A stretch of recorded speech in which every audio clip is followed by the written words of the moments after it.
أعوذ بالله من الشيطان الرجيم. أولئك الذين اشتروا الضلالة بالهدى فما ربحت تجارتهم وما كانوا مهتدين.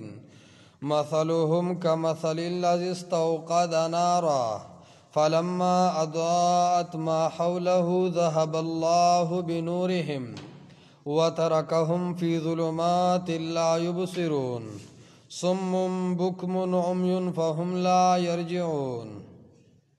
اولئک الذین دا منافقان داسې خلق دي اشتروا چې غوره کړي د الضلالت گمراهی لرا بالهدى په مقابله د هدایت کې فما ربحت نو هیڅ ګټاو نکړه تجارتهم دی تجارت دی وما كانوا ندی دا منافقان مهتدین رسیدن کی خپل مقصد تا. سورة البقرہ مدنی سورتو او کم درې ډلې چې په سورة الفاتحه کې ذکر وي په دې سورة البقرہ کې داغه ایکسپلینیشن کی تفصیل کی یا ډیټیل ورله ذکر کی. اول ډله وا الذین انعمت علیهم، الله ما تداغه چا الله روخه چې تا په انعام کړه دے. الله فرمایي هدل للمتقین، هغه ته متقیان وي دا 15 صفات ځان کې راول نو ته پاغي کې شي. دوی مډاله وا چې الله ما ته وساتي هغه ته ویلو مغضوب علیهم، هغه فإن الذين كفروا سره ذکر کړل چې دا ضدی کافر دي د دین سوال کا په هر منس کې چې الله دې ته وساتي. درې مډاله وا ولضالین گمراه خلق، نو الله نه بسوال کې چې د دې گمراهونه دې الله وساتي. هغه د بقره کې واضح کړو چې ومن الناس من یقول منافقت، نو د دوه ډلو نه بزان ساتي ضدی کافر او منافق، او د یو ډلې بد الله نه سوال کې لکه روزانه چې فاتحه کې الذين انعمت عليهم چې الله تا په انعام کړی دی دغه خلق ما پدې کې داخل کې. اتا سو ګوره لګوندا شاته یو پان را واړوي مخ کې وې ذالک الکتاب لا ریب فیه، دی کتاب کې هیڅ شک نشته. اصل کې د دینه پسې دا درې ډلې ولې ذکر کړې او سوال راځي لن جواب دار چې کله ته د دې قران مسله کې دا درې ډلې به جوړیږي اټومیټک ستا مخاطب په کلی کې معاشره کې به دا درې ډلې. قران داسې عجیب کتاب دی ته چې نن دور سره لګې نو د درې ډلو ته ګوره. لومبه ډله صدا المتقین، پورا د قران منون کې غیب وی به زنوم پویا خدا قران واقع چې حق وی او دا مسائل حق دي. دا یو ډله ده. دوی مډله ان الذين كفروا وی چې ټیک د چې قران وی خو نه منم بس ز په خپل زړه مسلک ټیکم. دا دوی مډله ده. درې مډله به جوړیږي ومن الناس من یقول آمنا بالله، یره دا خبرم د کمال نه خالی نه دي خو ولې د اکابر هم سواړه خلق نو اخیم ډیر غټو غټو زینو نه فارغو ډیر خو علوم ډیر خود مخ نورانیت هم زیاتو تقوا هم ډیر غالب وا. نو کله دی خو کله اخوا کله دی خو کله اخوا. قران د نن نسوار له سوکاله مخ کې نازل شوی دی مونږه پچا لګو نه خو نن چې وګوري یو واقعي قران بیانېږي دا درې ډلې جوړیږي کنه. سخله کی چې اکلک د قران منون کی، سخله کی چې الله مالی وس ور کړی خو کلک خلاف نو ابد سخت دردی. درې مډل هغه د چې هغه به حالات ته ګوري. نو قران کې موحد او مبلغ ته طریقه خي ته به د ډومبه ډلې توجه ورکې چې دا کم د قران ته ناس دی پورا مهنت به بدی کې کدی ان الذين كفروا پس اون خطن غربېږي نقصان د تدرسی کو من الناس پس اون خطن داشته مجلس دم خرابېږي دې کې دن نه بدر کې کار کوي. نو دا درې ډلې دي ګورخه دا د قران د مسلې د بیان نه پس شروع کیږي. نو دا اوس غدرې مډاله د دې ته منافقین وي او د دې سو قبایح ذکر کول چاته یاد دي پنزلس قباحتونه چې سوشي سو پاتې دي شمارلې بمږي. نو دا اوس نور قباحتونه ذکر کوي. پرونی ویلو چې د دې غټه مسله دا ده اذا لقوا الذين امنوا قالوا آمنا، مؤمنانو سره چې ملاو شي وته وي آمنا مونږ خو ستاسو ملګري یو، پر رسول الله مو ایمان دی، حق موقف دی، خیر دی، خپله به الله طریقې درکړي. خو واذا خلو الی شیاطینهم د حق نه متاثر دي خو په حق کلک نه دي. ګوره دا ځان له یو مسله ده، یو دی په حق کلکېدل، یو دی د حق نه صرف متاثره کېدل. شیخ القرآن مولانا محمد طاهر نور الله مرقده پنځپیر شیخ صاحب رحمت الله علیه چې کله د کالو خان ته راغی وی بیان مې کو، نو د بیان دوران کې یو زما خو نوم مشهور چې یار دی دا مسله کوي. بیان کې یو سړي راشنکوب باندې بورډ راخ کو او شیخ ته وی چې کدا اولیاء نوم دی واغستو نو دا جاجر پتا ته شوم. شیخ ډېر زړور سړی و، ولې به زړور نه و؟ په دې معاشره کې تاسو ته باید شي اشرف خان بھائی مونږ خو کشران یو، څومره د شرک یو لوی ماتم سورو، څومره درګاهونه آبادو، خلکو به ذبح د غیر الله په نوم کولې، چرګ چرګوړې پیسې د هر څه به د الله نه علاوه د غیر الله په نومونو کېدل. په داسې حال کې د الله د یووالي اواز اوچتول، قسم بالله چې دا ډېره لویه قرباني ده. د خلکو عقیدو سره جنگ دې کې ډېر سخت دی، علماو تیر کړي دي، دومره پورې شوي دي چې د هغه مدرسې ته به خلک پټانګه کې به طالبان تلو، د ثوابۍ چوک کې به کوز شو مدرسې ته به تلل. ایسیچو په دې پابندي لګولې وه چې چا د طاهر شیخ د مدرسې طالب ګاډي ته او ټانګې ته موخېجو نو په هغه باندې جدا پرچه وه. ټانګیوالو به ورته خیال کوه لکه چته ځې، غټه مسله به وه هغه ټانګو واله ته، دومره سختۍ وې. نو شیخ رحمت الله علیه ته ووایي چې خیر دې نشته، ډېر زړور سړی و. هغه ورته وایي ته بیان واوره او لاس د اخلاص. شیخ چې بیان شروع کو، اول یې ووی د اولیاء کرامو نه شروع کړه چې د ټول نه لوی اولیاء انبیاء کرام. نو وی چې انبیاء واقع اولیاء، وی ستا ولی به ته منې خو زه نه منم، زما ولی به ته منې زه منم خو ته نه منې. وی انبیاء کرام داسې اولیاء چې ټوله دنیا یې مني. وی هغه انبیاء دا دعوت راوړلی چې ای خلقو یو رب سره تعلق پیدا کړي او د شرک را دې کړی دی. نو وی د دې اولیاء په لار روان شي. اولیاء خو دې ته وایي چې د الله د یووالي خبره وکړي او رد د شرک وکړي. وایي سړي دقسې راشنکوب نیولی دی او شیخ بیان کوي چې بیان ختم شو، وی راکوز شو په جړه په ډرکاډ راکاړی وجړل. پنځپیر شیخ صاحب رحمت الله علیه ته وایي په هغه رب مې ایمان دی په کوم رب چې ستا ایمان دی. وایي نن نه بعد مسله کوه د ثوابۍ په سطح چې کوم سړی ستا خلاف کوي لومبی دې زه ولاړم. وایي چې زما نه ګولې نه یو ته تاله به نه در رسي. بیا کالو خان کې الله حافظ ولی سید صاحب تاسو باندې شي یاد، ډېر مشر عالم و، په سترګو ړوند و، حافظ و او دومره د قرآن لوی مفسر و چې په سترګو ړوند و، د قرآن الفاظ به هم په یاده وې، ترجمه به هم په یاده کوله، تشریح به هم په یاده کوله. نو اشنا حافظه و حافظ ولی سید صاحب دا اوس چې کوم تاریخ لیکلی کېږي نو باخره د هغه نوم پکې دی د کالو خان په علماو کې. نو عرض دا د خبره مې څه پورې کوله چې په حق کلکېدل جدا شی دی. نو ځینې خلک الله کلک کي، واذا خلو الی شیاطینهم قالوا انا معکم، خو الله وایي منافقان نه کلکېږي. هلته وایي زه تا سره یم، انما نحن مستهزئون، دلته خو هسې کښېنمه. الله یستهزئ بهم، الله وی د دې د مسلمانانو پر د دې ټوکو به زه سزا ورکم. ویمدهم فی طغیانهم یعمهون، الله وی دی مې اوږده کړي دي د دې په نافرمانو کې، دی به حیران او پریشانی. او واقعي چې الله د صحابو دوران راوستو، کافرم الله د مخ د ځمکې ختم کړل او منافقانم الله سبحانه وتعالی ختم کړل. او عمر فاروق په خپل دور کې اعلان وکړ، ښه دا ډېره غټه خبره ده، وی اخرج المشرکین من جزیرة العرب. ډېر غټ اعلان دی. په بیت الله کې به څومره بوتانو؟ 360 بوتانو په بیت الله کې، 360 د الله په کور کې بوتان. ښه سوچ کوه، دنیا یې مني لکه اختلافي مسله نه ده، تمام امت 360 بوتان لر کړل.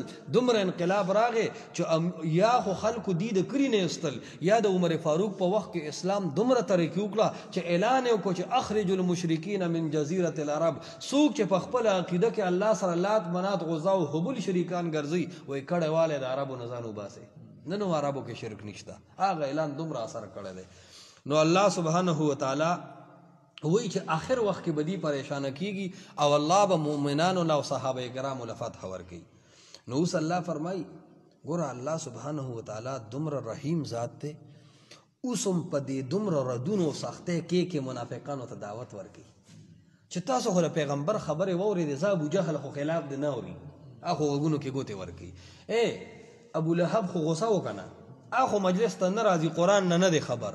نو منافقانو تاسو خو واورېدې کار رنګه مجلس کې ځای شوې نو تاسو اصول په دې قرآن نه کلکېږئ او خلاف کوئ. نو الله فرمایي چې قرآن واورېدو او بیا یې هم انکار وکړو نو د هغې حال ذکر کوي. اولئک الذین دا منافقان داسې خلک دی اشتروا الضلالة چې غوره کړي د ګمراهۍ لره بالهدا په مقابله د هدایت کې.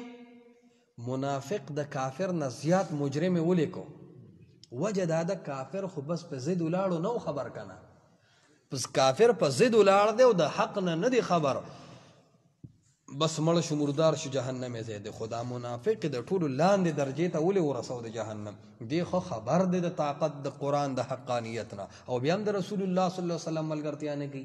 بیا هم په رسول الله علیه السلام خالص ایمان نه راوړي. د ابولهب ملګرتیا هم کوي د ابوجهل هم کوي او د رسول الله هم کوي. نو الله فرمایي اولئک الذین دا داسې کسان دي چې غوره یې کړه ګمراهي په مقابله د هدایتو. دې ځای یو سوال راځي چې جی هدایت خودی سره ونه نو څنګه غوړه کو گمراهی خبره ونه رسیدي. هدایت خو منافق سره نو دی خو پړومبه رز بی ایمان دی مذبذب دی. نو د سره هدایت کم ځو چې الله فرمایي چې اشتروا الضلاله بالهدى گمراهی غوړه کړه په وای غسته گمراهی. اشتروا دو معنی دي وای غسته گمراهی بالهدى په مقابله د هدایت کې. نو د سره هدایت ونه نو څنګه خرڅ کو. جواب دا راځي عالمان وای چې هر ماشوم پیدا کیږي که د کافر بچي ولې نه دی. او حدیث کې راځي رسول الله صلی الله علیه وسلم فرمایي کل مولود یولد علی الفطره. هر ماشوم چې پیدا کیږي نو دی په فطرت اسلامی پیدا کیږي. ها مسلمانی که د کافر ښځې او د کافر سړي نه پیدا شو خو چې کم وخت کې پیدا شو دغه ټایم دی مسلمانی تر بلوغته پورې دی د مسلمانانو رجسټر کې شمارلی شي. نو عرض داده بیا فرمای فابواه یهودانه او یمجسانه او ینصرانه. بیا د پلار کار د کله یهودی کی کله مجوسی کی کله نصرانی کی د اسلام نه واړي. خو هدایت فطری باندې الله هر سړی پیدا کړی دی. نو الله فرمای چې دی دا هدایت پرې خود او گمراهی واغسته هغه فطری هدایت پرې خود چې الله مسلمانان پیدا کړو دی اک اسلام برقرار او نه ساتو لړل گمراهی غوړه کړه. نو دا معنی شو. دویمه معنی دا ده چې اشتروا الضلاله کې دا معنی مکوه چې اغستې د گمراهی په مقابله د هدایت. اشتروا کې بیا دا معنی دویمه کا اشتروا چې غوړه کړي د گمراهی په مقابله د هدایت. څه معنی دیغه گمراهی او ابو جهل دیغه هدایت رسول الله علیه السلام دي ته دواړه مخې ته رسول الله علیه السلام او داغه مجلس اخله او کنا کافران اخله. نو دواړو کې وته اختیارو. نو دی گمراهی غوړه کړه ابو جهل غوړه کو ابو لهب غوړه کو بالهدى په مقابله د رسول الله علیه السلام او داغه د اصحاب محمد صلی الله علیه وسلم کې. بالهدى نه مراد اصحاب محمد اور محمد رسول الله صلی الله علیه وسلم نے. نو بیا غپرونه مسله ده چې صحابه کرام ته الله هدایت ویلې ده. څه وته ویلې ده؟ نو په صحابو کې د یو صحابي ته بدرد ویل دا د قرآن تذلیل ده او دا کفر ته انسان رسي.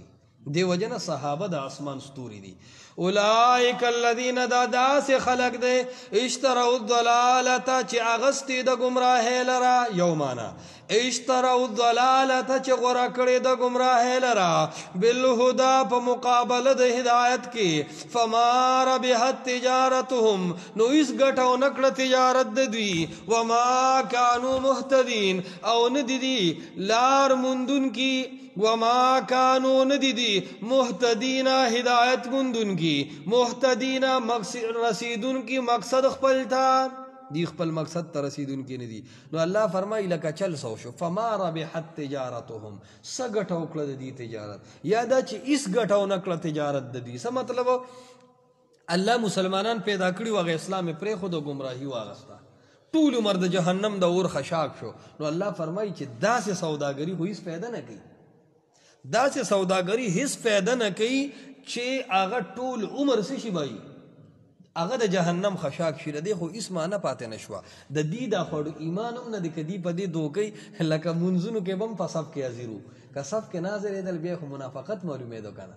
نو دا غریبانه باندې دام راټیټه وسار به پدې یو خو بوست انجا کول هغه وخت وګر مې وبم نه وي نو پدې غو وخت وو خلک وې هندوستړي خدای ناراضه نو منافقان هغه چلو ځان ویم رسول الله مجلس تر رسو الته کار خرابونو د منافق ایمان اغي په دوغو چې ایمان د خدای ایمان نه دی د شبلی نعمانی یو خبر ذکر کړه د هندوستان کې وخاچته یو پودریو چرسیو نو هغه د یو هندو دکاندار نه لوټه پټه کړه نو خو گاګ سره مشغول او بس د غلې غونډه لاسته کړه ده نو خو ویخ دکاندارو اچ وته خیال شوی ده بس ورپسې आवाज کړه جراټینګ کې بس هغه جرسی وب کېړوي بورډ راخ کې منډه والے ده او د دکاندار ورپسې ده منډه یا مخ کې دا غره بس د ټولو مر غریب چاس کلو لوګانو دال زور دوره خو نو چې منډه والے ده نو پوه چې په منډه ده نشم د یو بازار کې په ډبل بریکونو وته درېدلې ده خو ته یې څه ته منډه وې چرسی وته خو مسلمانو چرسی ښه غپ نه ده نو دی وته وی چې وګوره وی چې څه ته منډه وې خو تاسو منډه هم کنه لوټه دې پټه نه کړه خلک راجا ماشو چې بعد دا خو لغټه لبه د هندو خو دروغ نه وي ګوره د هندوانو باره کې دا مشهوره ده چې دروغ به دی نه وي چې به کار دی نو مسلمان به وي هندو به نه وي په کار دا چې هندو ټول عمر دروغ وي مسلمان نه وي خو مسلمان وي هندو نه وي ټیک شو که نه پخوا به خلک د سودا له غورغوشتو ته تلو هندوانو له ولې به تلو وي د هغې یوه خبره یو ریټي که یو شی ګران وي دا شی به قیمتي ځکه به ګرانې وي هندو ډوک بوک نه کوي او خلک چې نن سبا سودام کوي میله کې نو وي دا شین جامه ته چې کړي د یو خبره یو ریټې خو دا ګیرې چې منګز کړي مخامخ جیب کې د مسواک کېږي که نه د ده میوه به یا د هغې د ده ګوړه به رنګاټ والی او ریټ به تیزي دا عجیبه قانون دی په کار دا چې مسلمان خو د دې ټولو پابند دی بهرحال دی ورته وایي څه چل دی هغه ورته وایي تا زما لوټه پټه کړې ده دا ورته وایي دا څه چل دی وایي ته کلمه ووایه چې دا لوټه ستا ده دوی دا څه په شرم واړی ده وی نه خبه اوس غلی کېږه ما وي په مسلمان الزام لګول تا زموږ دین کتلی دی الزام سوره لوی ګناه دی حد قذف دی اوس به په تا کوړی جاري کېږي ته کلمه تېره که بس دا ستا ده هندو وي چې لوټه د 100 روپو ده مذهب د ربونو روپو دی اوس که کلمه وام په مسلمانۍ که مذهب نه وځم خپل نه نو بس ځان سره وګورېدو روان شو چې روان شو هغه چرسي خلکو ته وایي په یو لوټه مې مسلمانان خو بچ ورانه نو اوس هغه چرسي هم په دې مطمئن دی چې دغه زما اسلام دی خو که دی مې پرې راړولی وی نو هغه په دې مسلمانۍ ډېر مطمئن و دقه مثال د دې منافقانو دی دی وایي چې ګنې موږ په دې خپل ایمان باندې به بچ کېږو الله وایي وما کانو مهتدین نه دي دی رسېدونکي خپل مقصد ته دی خپل مقصد ته نه رسی بس دی به دغسې نیمه کې پاتې کېږي عرض دا دی د دې آیتونو مطلب ما او تا ته دا دی ما ته دا دی چې دا زړه د الله په یووالي او د الله په دین کلک کا کله چې د زړه کلک کو نو مخکې به درته یو مسله را روانېږي په 21 آیت کې چې یا ایها الناس اعبدوا ربکم ای خلکو بندګي د تمامي دنیا پرېږدې او د یو رب سره خاص کې نو هغه مسله سخته ده که دلته نه دی د کفر او د منافقت اعمال لرې نه کړل نو هغه مسله به در نه پاتې شي نو د هغې دپاره دا دومره غټ تمهید تړلی دی ما وې د آیت به وامه خو اوږدېږي دې آیت کې ډېر غټ تفصیل دی او د مکې مدینې هغه مسلو هم یو مثال دی هغه مثال کې د مکې او د مدینې د احوالو تشبیه د رسول الله علیه السلام سره ورکړي زه خیر دی بیا به انشاءالله سبا ووایو اولئک الذین دا منافقان داسې خلق دي اشترو چې اغستې ده اشترو چې غوره کړې ده الضلالة گمراهی لرا بالهدى و مقابله د هدایت کی فما ربحت نو هیڅ ګټو نکړه تجارتهم تجارت دی وما كانوا او ندی دا منافقان مهتدین رسیدن کی خپل مقصد تا عبداللہ وایي